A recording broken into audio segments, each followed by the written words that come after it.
All right, let's take a look at this first source. And again, the purpose of looking at it is twofold.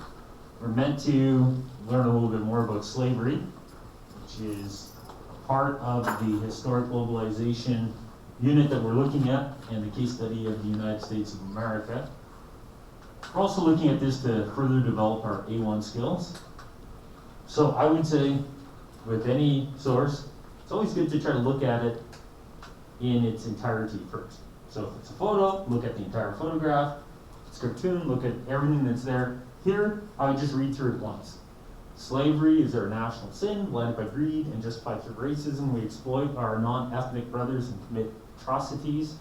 America was meant to be the land of liberty, the land of freedom. Instead, for hundreds of thousands of Africans, it is the land of oppression. Although volume upon volume is written to prove slavery a very good thing, we never hear of the man who wishes to take the good of it by being a slave himself. So now that we've looked at it, big picture, we should be able to say, well, I can identify the theme. By reading through it once, you should be able to get the theme here. So one of the first steps that you do in an A1 is identify the theme. And although everything this year will be about globalization, so the theme is globalization, we need to be a little more specific. So it's not just about globalization, it's about what? What about globalization? What type of globalization? Yes? The externalities of the globalization. Yeah, so we're looking at externality again, right? So that's a word that I've used too much this year. Externality. So externality is consequences, right? So externality of economic globalization. So we're looking at the cultural externality upon the African people that are being transplanted to the Americas. We're looking at cultural and social externality because we're looking at how they're being treated by their neighbors, by their countrymen. So we're looking at cultural and social externalities due to economic globalization. So we're looking at the consequences of globalization, right? The consequences of globalization. Because of globalization, we have this. And even more specifically, as we work our way from general to specific, the topic here is what? So if the theme is the consequences of globalization, we're going to explore the consequences of globalization by looking at what topic? Slavery. Slavery, right? So the topic is slavery. The theme is the consequences of globalization and how some of those consequences may be unintended, like an externality. So now that we've identified like big picture, the theme is the consequences of globalization, the topic is slavery. Now we can go through it and try to find, is there a problem here? Is there a problem that there? Problem? I can't spell problem. I put two B's and an R, no O. Whoa, that's not even close. Problem. There we go. What is the problem that they're trying to highlight? What is the problem they're trying to expose? So what about slavery are they exposing? They're offering something up for conversation. So there's some kind of problem. Once we can explore the problem or find it, then we can look for their solution. And in their solution is the ideological perspective of the source. So what's the problem that we have here? What problem do they have with globalization, and by extension, what problem do they have with slavery?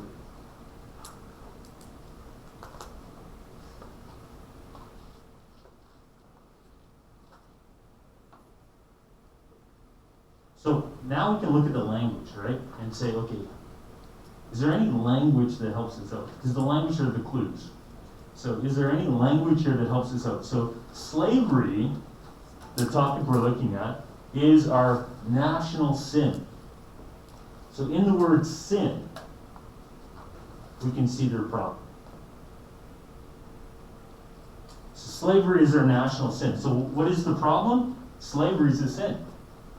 That's the problem. Slavery is our national sin. So we're going to talk about There's only 5 words there in that sentence, but there's a lot to unpack. There's a lot of nuances. There's lots of rich language there. In the 19th century, when this was written, why would they use the word sin? The word sin meant something more in the 19th century than it does in 2020. Why would that be the case? Yes? Religion and God were a bigger factor than I would say. Yeah, so people were still living a much more church-centered life. So more Americans in the 19th century were church-going, and the church was the center, the core of more communities than it is today in 2020. So by calling something a sin in the 19th century would resonate with people more, gets their attention, because they wanted to avoid sin. Because in the 19th century, more people were seeking salvation and hoping that they could live a less sinful life. So sin is a stain. Sin is a stain, and sin is a crime not only against your fellow man, but it's a break of a bond with Christ himself. So slavery is our national sin. It's a sin against Jesus, though. Sin is against Jesus. We don't want to be doing that in the 19th century. So the word sin is a slap in the face of the church-loving people that are the audience. So we also know the audience here. Slavery is our national sin. We just learned something about the audience. The intended audience would be church-going people.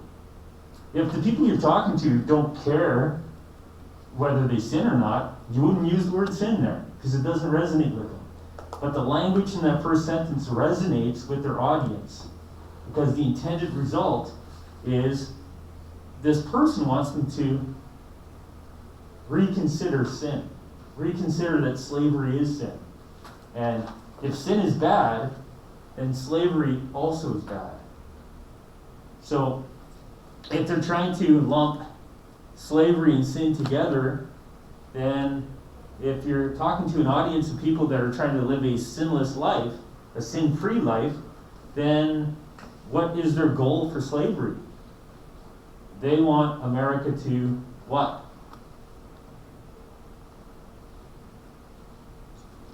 So slavery is their national sin. You're talking to people who don't like sin, and you're saying, well, slavery is our national sin.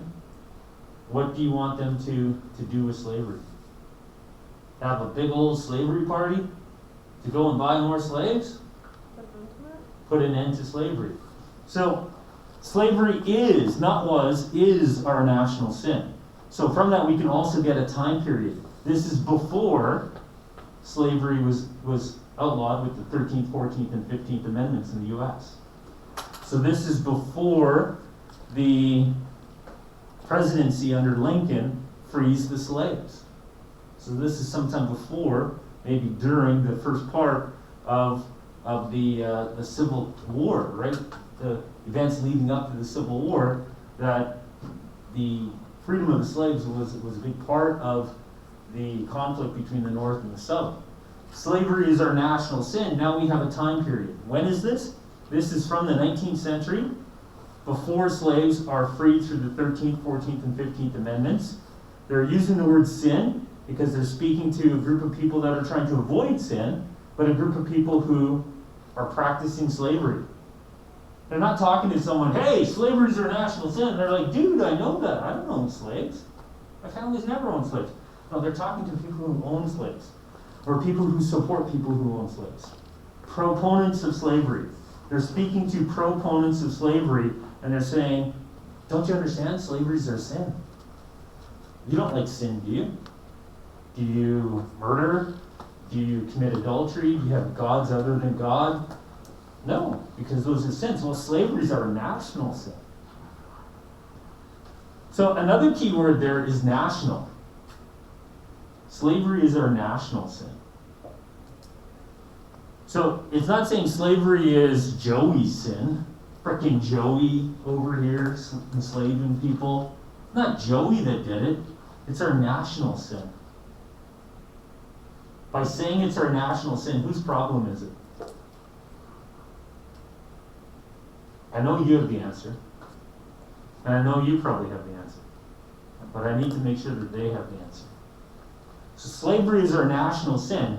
Whose problem is it? If I come in here and say that, I was marking some papers last night, and this is our class's issue. That as a class, your issue is, you can't write a thesis statement. Then by using the word class, there's a collective identity, right? National is a collective identity. This is a national sin. If you're on a sports team and you're like, maybe you are playing hockey and you've let in 8 goals, and you're like, you know what? Defending the net is a team effort, right? Or, in football, making sure that the other team doesn't score, keeping them out of the red zone, keeping them out of the end zone.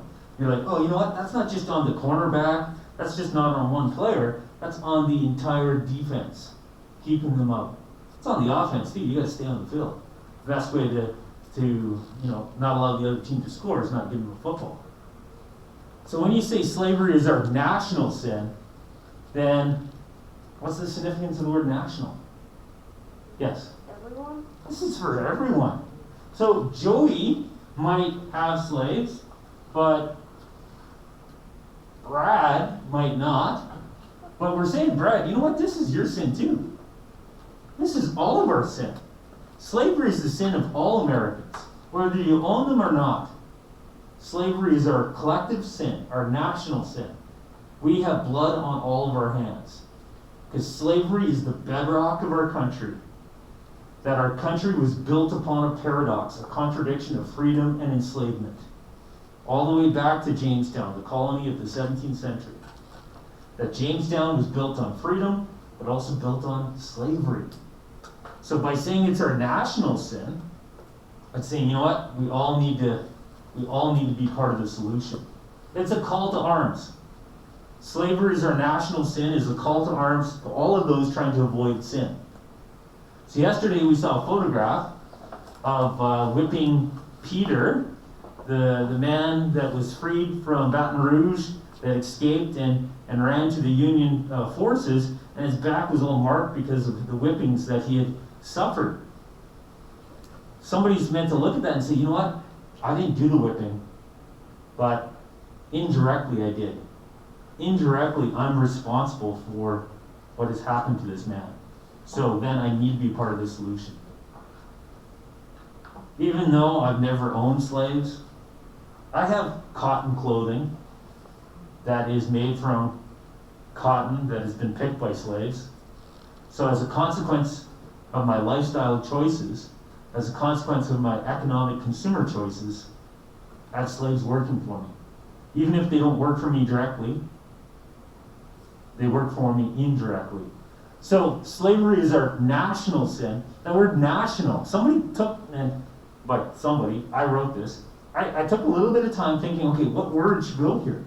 I'm like, oh man, national adds another nuance. So nuances, right? Nuances are like an onion. You're peeling it away to try to say what's here. And a lot of students would just read right past national. They might even read past sin. They might just read that first sentence and say, oh, this is about slavery. That's an S. That's straightforward. They might say, okay, slavery is a sin. Sin's bad. Now you're being more sound and specific. That's a PF. That's an 80. But when you get into the significance of sin and the significance of national, now you're comprehensive and insightful. That's an E. So we really have to sleuth your way through the language. Blinded by greed and justified through racism. So, why use blinded? Well, most people don't want to be blinded. Most people don't like, oh man, I wish I was blind. So being blind is something we want to avoid. So the next sentence, blinded by greed, we want to avoid being blinded. So how do we avoid being blinded? We need to overcome our greed. Being blinded is not a quality that people want. So if our greed is blinding us, we need to rethink our greed. That's the significance of that section. Blinded by greed. But we don't want to be blind. Blind's bad. If I'm blind, I'm probably, like, obviously there's some amazing blind people, right? But to most people in the mid-19th century, they hear that someone's blind and they don't understand that they can still live a fulfilled life. There's not been a lot of Helen Kellers to be role models. There's not a lot of Ray Charles to be role models. Is Ray Charles blind? Maybe he isn't. Who's the blind one? Stevie Wonder. There are not a lot of Stevies. So blinded by greed. What does that mean, by greed? How has greed blinded them? How has greed blinded them? When it says blinded by greed, what does that mean? I'm blinded by greed, so I accept slavery. Tell me what that means. Yes? It's made them like use out their morals to like justify their own mind. Yeah, so blinded by greed, I'm going to say, you know what? I'm going to forget my morals that sin's bad. I really want this cotton jacket. You know, cotton's cool. So, yeah, slaves. I'll look the other way because I'm greedy. My self-interest says I want to like, clothe myself in fine clothing, even if it means to enslave others. So blinded by greed, we want to see the economy grow. We want to be able to consume nice things, but we don't think of the externality of those choices. So blinded by greed and justified through racism. Oh, they can be slaves because they're black.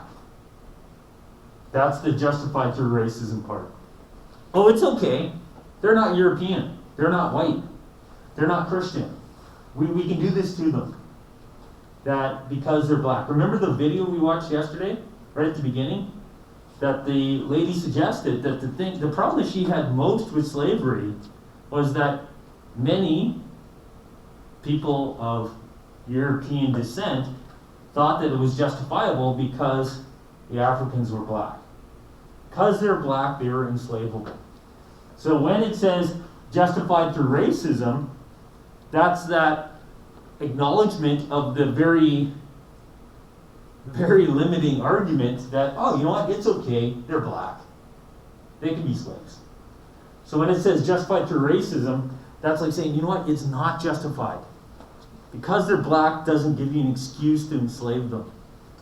Even if there are black slaves in Africa, even if Africans are enslaving Africans, that doesn't mean that they, by birth, are destined to be slaves. Blinded by greed, justified through racism, we exploit our non-ethnic brothers. So the word exploitation's there. There's a lot of negative context around exploitation. No one wants to be exploited. To be exploited means to be taken advantage of. Just like blinded, there's words being used here that we have an emotional response to. We don't want to be exploited, right? Our non-ethnic brothers. So it's acknowledging, you know what? You look at Africans and you don't see your ethnicity. You're right, they're not your ethnicity. But it says that they are still your brothers. So, let's pretend, and this is a big hypothetical story. Let's pretend I'm in grade 10. And you have a brother in grade 8. And I kick the crap out of your brother every day. Because I'm a bully. What kind of responsibility do you have to your brother? Like, and I'm not just talking a little bit. Like, I've broken his arm. And your brother lives in fear. So what's your responsibility to your brother? What should you do? What should you do? Somebody's beating up your brother. Someone's bullying your brother. Dudes, what should you do? Beat him up. Defend your brother. Even if you get beat up, you gotta defend your brother. You stand together. You have a responsibility to your family. You need to confront the bully. That if your brother's not in a position, because your brother's marginalized, because your brother has been, maybe your brother's just too young, unable to defend themselves. But if your brother's unable to defend themselves, and your brother's getting tortured and beat by me, eventually I'm going to kill him. Eventually I'm going to kill him. You need to stop it. So, these aren't slaves. These aren't Africans. These are our brothers. That's what that sentence is saying. We exploit. We, it's my guilt too, it's our national sin. We're doing this to our brothers. That slaves are not property, they're not subhuman, they're not some other ethnicity. They may be another ethnicity, yes, but they're our brothers. And because they're our brothers, we have a responsibility that their hardship is your hardship. That their security is your responsibility. If you abandon your brother, you're not really a brother. You don't deserve the name. So, it says here, we exploit our non-ethnic brothers. Shouldn't do that. Now, sometimes you fight with your brothers, right? Hopefully you stop short of permanently hurting them. We saw with the poster yesterday that our brothers are being permanently hurt. That his back is scarred by the consequences of the beating that he's taken, and yet his brothers, his non-ethnic brothers, haven't done anything to help him. So it's a call to arms. It's speaking to your responsibility to your family, and it's reminding you that we are all in one family of humanity. And they commit atrocities. So they don't have to say they cut off hands, they cut off ears, they whip people. They use the word atrocities, and they leave it up to you to figure out what does that mean. What does an atrocity look like? So sometimes by not putting in all the information, it's more powerful, because then it makes you think about, oh man, what do these atrocities look like? Atrocities are bad, but what might they look like? Yeah, hands are getting cut off, ears are getting cut off, other parts of human bodies are getting cut off. That's not cool. So this is a call to action. This sentence is a reminder that you're guilty. You're part of the reason why it's happening, and it's a call to action. Because it's happening because of you, you might be able to stop it. America was meant to be the land of liberty, the land of freedom. So, Americans are proud of their birth story. They're proud that they weren't handed their country, they fought for it, right? They fought the American Revolution against the British monarchy, and they built a land of liberty, a land of freedom. But here's the paradox, here's the contradiction that makes the entire nation based on hypocrisy. A hypocrite is when you say something and you do the opposite. Hypocrites are not meant to be something you aim to be. So this is the paradox of America. This is what makes Americans hypocrites. America was meant to be the land of liberty, the land of freedom. But instead, for hundreds of thousands of Africans, it's the land of oppression.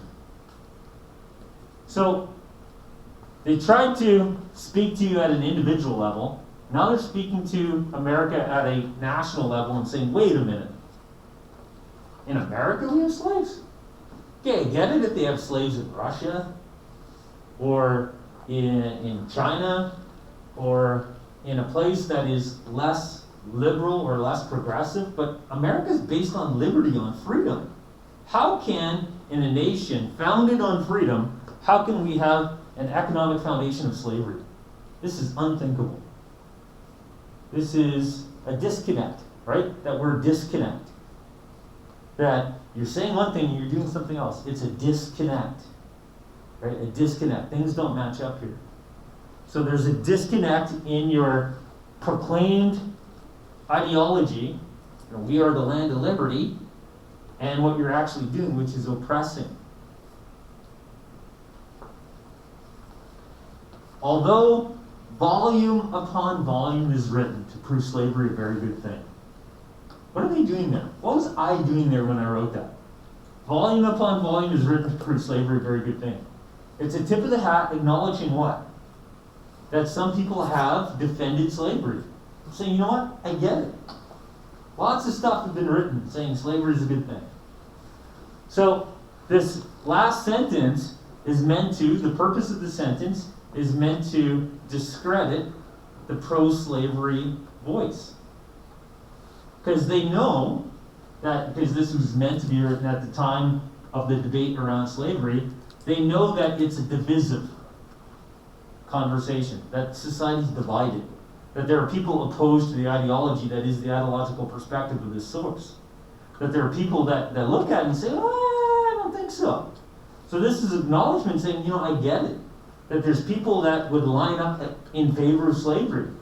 So although volume upon volume is written to prove slavery a very good thing, and I believe I borrowed the last part from Mark Twain. We never hear of the man who wishes to take the good of it by being a slave himself. So, what is that last sentence doing? It's deflating the argument of pro-slavery by saying, well, if you like slavery so much, why aren't you a slave? Well, why don't we have people volunteering to be slaves?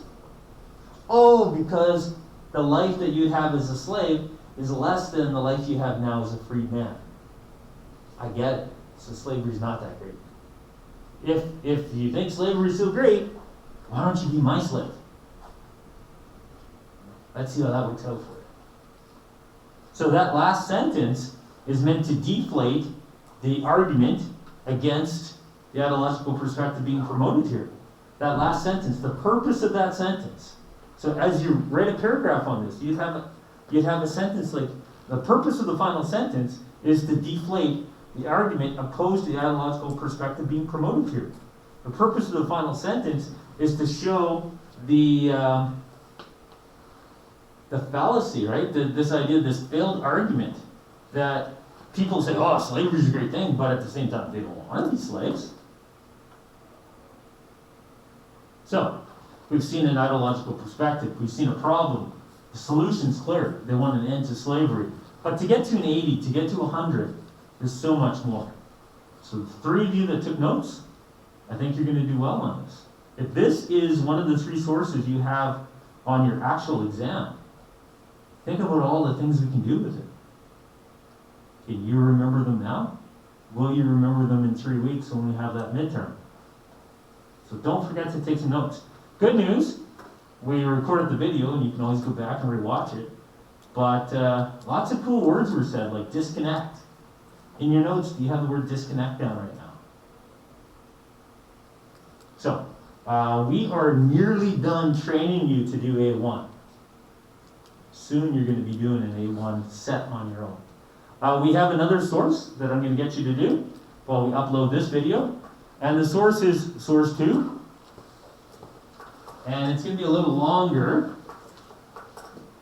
So, I may have to show you part of it and then show you the last part. So I might show it to you in 2 parts. And when I show you the last part, I may have to zoom back a little bit because it's not short. Alright, so let's give you a little bit of time to play around with that one on your own, and then we'll see what we can come up with.